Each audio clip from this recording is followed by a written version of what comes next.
Eu tô falando isso porque eu passei uma semana no spa, quando eu tirei folga, né? Opa! Tive uma semana no spa e comi comida saudável, né?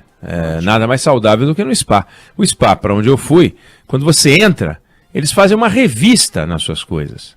Para saber se, em vez de shampoo, você não está levando leite condensado, né? Se você, em vez daquelas de pílulas, você não está levando aqueles M&M, esses troços. Não, isso aqui é o remédio que eu tenho que tomar. Quantos? Eu tomo 80 pílulas por dia, o cara tá levando M&M, né? Eles fazem uma revista, é curioso. E lá você define o cardápio, passa com o médico, eu vou comer tantas calorias e tal, enfim. E foi muito interessante, porque você emagrece, até porque você come pouca comida, com pouco sal, e é muito interessante. Quando eu estava saindo de lá, um dos, eu não vou chamar internos, né? Um dos clientes do spa falou, você tem que passar numa padaria que tem aqui perto. Isso ele dizia que a padaria ficava na cidade de Sorocaba, no interior de São Paulo. Chama-se Padaria Real. Não conheço os donos, não estou fazendo merchan, não sei quem são. Porque lá tem uma coxinha, saindo do spa, tem uma coxinha, você tem que ir lá comer. Aí, influenciado, eu peguei o carro e fui até a Padaria Real comer a coxinha, que disseram que era uma das melhores coxinhas de São Paulo, do Brasil, do mundo, do planeta, das galáxias e tal. Comi muito boa coxinha de fato, queria sem catupiry, só tinha com catupiry, mas gostei, eu prefiro sem catupiry. Aliás, 999-592-100. Você gosta de coxinha sim e não? Com catupiry ou sem? Eu prefiro sem.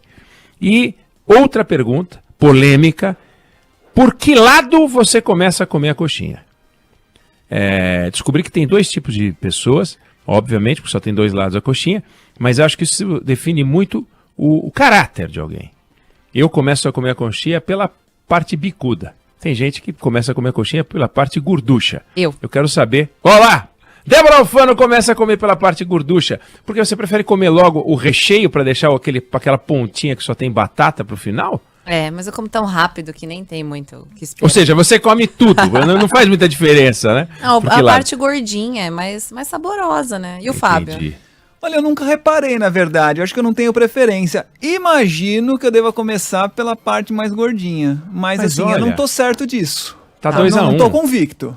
2-1. 999-592-100. Colocada a questão polêmica. Isso é muito mais importante. É polarização. É literalmente polarização. Só tem dois polos. Então, fui lá e comi a coxinha. Eu não sei quantas calorias tem uma coxinha, mas tem bastante. Mas o que me impressionou é que Sorocaba tem 150 mil habitantes. Não é uma cidade pequena, mas também não é uma metrópole. Aí essa padaria, que são várias, são 3 ou 4 padarias, mas essa que eu fui, tem 2 andares de estacionamento. Tipo daqueles do shopping, que você, quando você entra na vaga, você vê as vagas disponíveis, porque tem uma luz associada a cada vaga e está verde, aquelas vagas que você pode entrar, e quando você embica seu carro, fica vermelha. Poxa vida, eu falei, nossa, que organização. Aí escada rolante, elevador. Aí eu fiquei impressionado, fui dar uma fuçada na história dessa padaria. Tem um quadro ali, 3 quadros com os fundadores da padaria. Mas essa padaria tem 800 funcionários. 800 funcionários. Não a padaria, mas as padarias são 4. 800 funcionários. Parece que abriu uma na capital, em São Paulo. Volto a dizer, não sei quem são, não conheço, não é merchan, não tenho a menor ideia de quem sejam os donos. Claro, sei porque me informei. Mas 800 funcionários. Aí, por curiosidade, fui no Google, maior padaria do Brasil. Aí tem uma padaria em São Paulo, chamada Cepan, que somando a fábricazinha anexa, tem 1.100 funcionários. Falei, olha que coisa impressionante. 2 padarias, 2.000 funcionários. 2 redes. Aí você procura o maior restaurante do Brasil, fica em Curitiba. Né, Débora e Fábio, fica em Curitiba. 4.500 pessoas podem comer ao mesmo tempo. Uma quantidade absurda de funcionários. Você anda numa rua de bares e restaurantes na sua cidade, 5 funcionários, 10 funcionários, no outro tem 20, numa rua tem 100 funcionários. Aí na outra rua tem mais 100 funcionários. Na outra rua mais não sei quanto. Então, você vê que tem um segmento, aliás, existem mais funcionários no setor de panificação do que na indústria automobilística. E por que eu estou comparando com a indústria automobilística? Porque a indústria automobilística é o grande fetiche nacional. Trazer a indústria automobilística para o Brasil foi um feito que o Brasil batia bumbo. Trouxemos a indústria automobilística, de lá saíram os movimentos sindicais, né, eles surgem, se fortalecem, aliás, na indústria automobilística, não é que surgem ali, mas se fortalecem na indústria automobilística. Aí você pega uma fábrica, por exemplo, da BMW em Santa Catarina, ela tem um número de funcionários semelhante à padaria real. A fábrica da BMW em Santa Catarina tem um número de funcionários semelhante à padaria real e essa padaria Cepam. Mais ou menos esse mesmo tamanho, essa ordem de grandeza. Só que quando inauguraram a BMW, estava governador, estava ministro de Estado, secretário de Estado, foi uma guerra. Ofereceram para a BMW o que ela quis e o que ela não pediu. E arruma a estrada, não cobra energia, não cobra o imposto, abre mão disso, abre mão daquilo. Você que trabalha com o setor de serviço, qual é o benefício que você recebe do governo quando você abre a sua empresa, né? Comparado ao benefício que alguns setores recebem para a indução, porque na cabeça dos governantes eles merecem, porque vão gerar empregos. Pois já a padaria gera tanto emprego quanto. O setor de serviço, Juliana noticiou ontem, está nos jornais, cresceu e está se recuperando, voltando a crescer. O que é setor de serviços, né? A padaria é setor de serviços. Você tem, basicamente, no PIB, 3 fatias, né? Agricultura, indústria e serviços. E eles se misturam, porque a agricultura é um pedaço do agronegócio, que pega indústria também. Quando você vê quando você vê uma torta de frango no supermercado, você tem a venda da torta no supermercado, que é serviço. Você tem a entrega da torta para o supermercado, que é serviço. Mas você tem a fabricação da torta, que é indústria. E você tem a produção avícola, você tem a produção de farinha, que é a agricultura. Mas se você fosse dividir classicamente o PIB, agricultura, indústria e serviço, esse último, para lá de abrangente. Então abriga comércio, transporte, sistema financeiro, previdência, educação é serviço, saúde é serviço, turismo é serviço, pesquisa. E essas fatias, elas se misturam. Então, uma cai, a outra sobe, não tem como você não misturar as três, e ao mesmo tempo não tem como uma crescer e a outra não diminuir, em termos percentuais. Claro, todas podem crescer em faturamento, o PIB vai crescer junto. E o setor de serviços, que está se recuperando, é um setor para lá de importante. Você pega uma pesquisa do Banco Mundial, o setor de serviços representa 50% do PIB, 50% do PIB, em mais de 120 países dos 150 analisados pelo Banco Mundial no último estudo que eu vi. E mais de 70% em 34 países. Dentro desse bloco de 121, 34, o setor de serviços representa mais de 70% do PIB. No Brasil é 72%. Na Europa é 74%. Nos Estados Unidos é 80%. Então, olhar para o setor de serviços é fundamental. Quando sai uma notícia de que o setor de serviços está crescendo, a gente tem que olhar para ele e falar, puxa vida, que bacana. Por quê? Você pega a indústria, nos Estados Unidos, ela já empregou 25 de cada 100 trabalhadores, hoje emprega 10. No Reino Unido, a indústria caiu, em termos de emprego, metade do que era há poucas décadas. E você for olhar para o setor industrial, no PIB, nas economias mais pobres, você vai ver que no México, por exemplo, mais da metade da mão de obra estava empregada na indústria nos anos 80, hoje, coisa de 1/3. E assim acontecendo em vários países. Então, o crescimento, o florescimento do setor de serviços é fundamental para suprir a mão de obra que vai ficando para trás no setor industrial, por exemplo.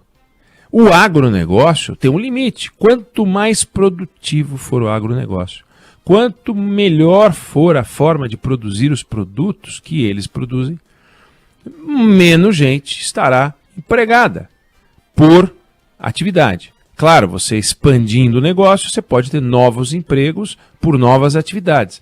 Mas não dá para você falar em aumento de produtividade no campo sem que você tenha uma redução do número de empregados na mesma atividade. Então, um setor de agro mais produtivo é um setor que emprega menos. Quando o setor industrial emprega menos, quando o setor de agro emprega menos, hoje, quando você faz um investimento de $1 milhão num negócio qualquer, antes você gerava um certo número de empregos, agora você gera um número de empregos menor, muito menor. Então você tem que crescer muito mais para suprir a mesma quantidade de empregos. De onde vêm os empregos, portanto, as maiores oportunidades, as melhores oportunidades, ainda que a indústria pague mais em média, é do setor de serviço. É para lá que a gente tem que olhar, sem desprezar os outros dois que precisam ser observados. Não dá para o Brasil deixar que a indústria seja algo que pertence a outros países simplesmente.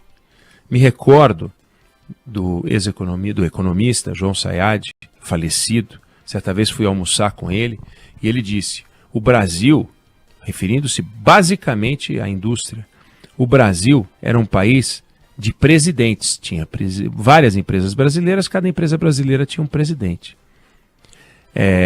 Aí nós estamos nos tornamos um país de diretores. Porque no máximo você não tem muitas empresas brasileiras como tinha antes, você passa a ter empresas um pouco maiores, então você tem um responsável para a América Latina, um diretor no Brasil. E a gente vai caminhar para ser um país onde o nível máximo de gestão será o de gerente. Nenhum problema contra ser gerente. Mas o gerente quer ser diretor, o diretor quer ser presidente. E essas oportunidades vão surgindo mais aonde? No setor de serviços, porque no setor industrial as coisas vão ficando cada vez mais complexas. E o setor industrial tem um grande desafio. Nós estamos numa eleição, ele tem que discutir o seu futuro, que tem que ser observado com muito interesse, muito respeito, porque o Brasil tem muito campo para avançar na área industrial, como tem ainda no agronegócio, mas tem um limite. No caso de empregos, por exemplo, o limite é claro, é pelo setor de serviços. E há alguns setores incríveis que são quase inexplorados. Se a gente comparar com outros países, eu chamo a atenção sempre aqui para o setor de turismo, porque o Brasil recebe tanto turista quanto a Bulgária. Eu posso depois pegar uma lista completa e vocês vão ver que não é só a Bulgária, que a gente toma um pau da Tailândia, como eu disse agora, recentemente, e que só o Museu da França recebe mais turista do que o Brasil recebe de turista estrangeiro. Então, o setor de turismo no Brasil tem muito o que crescer.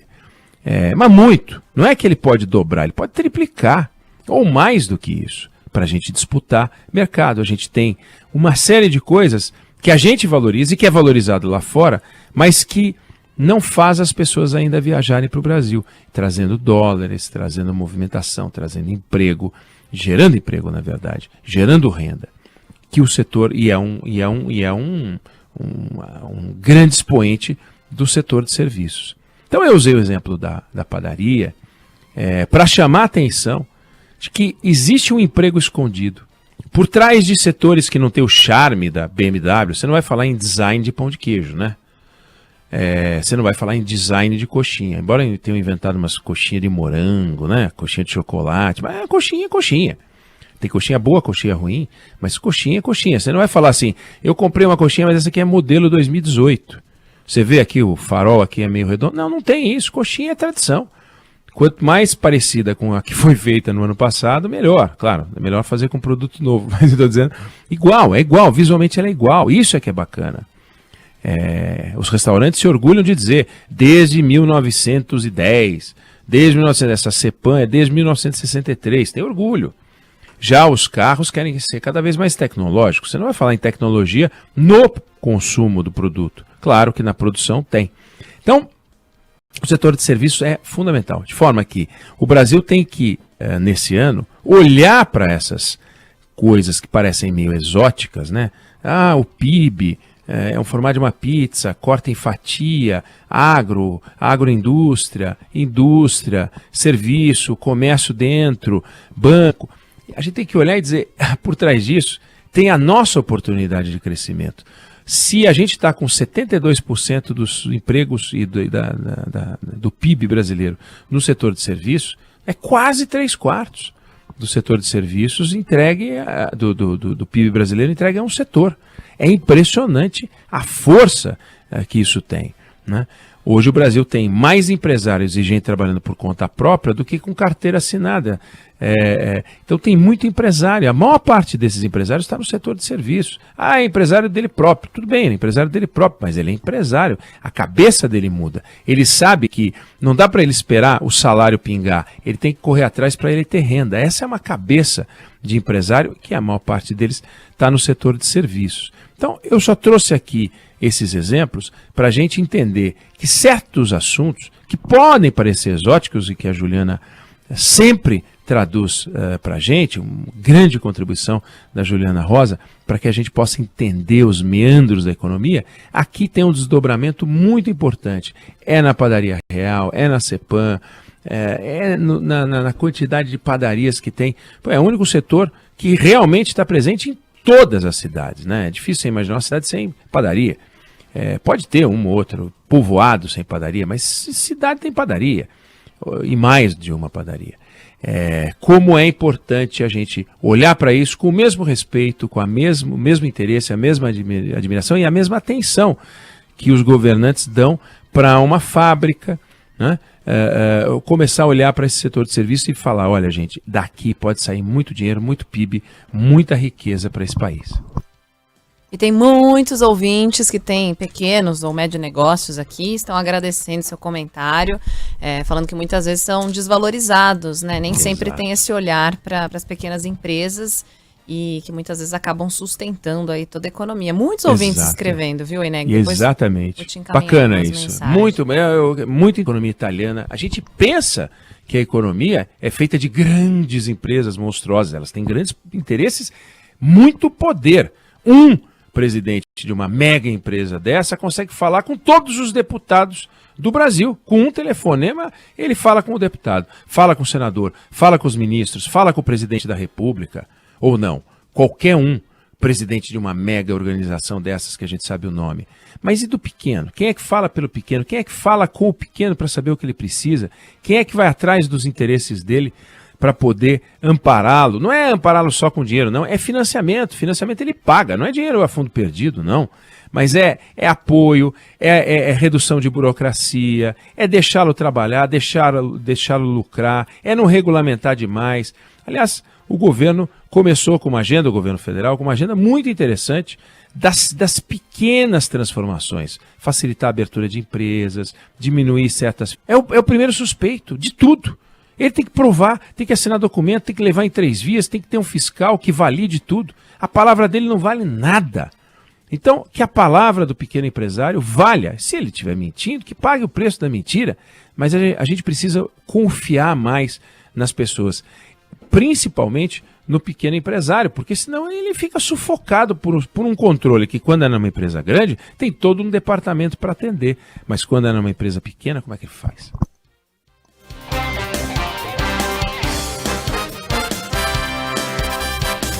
Meio-dia, 23 minutos agora. Ministros do Supremo Tribunal Federal vão analisar uma ação que questiona o aumento do fundão eleitoral. De Brasília tem mais informações com João Pedro Melo. O plenário do Supremo Tribunal Federal pode julgar ao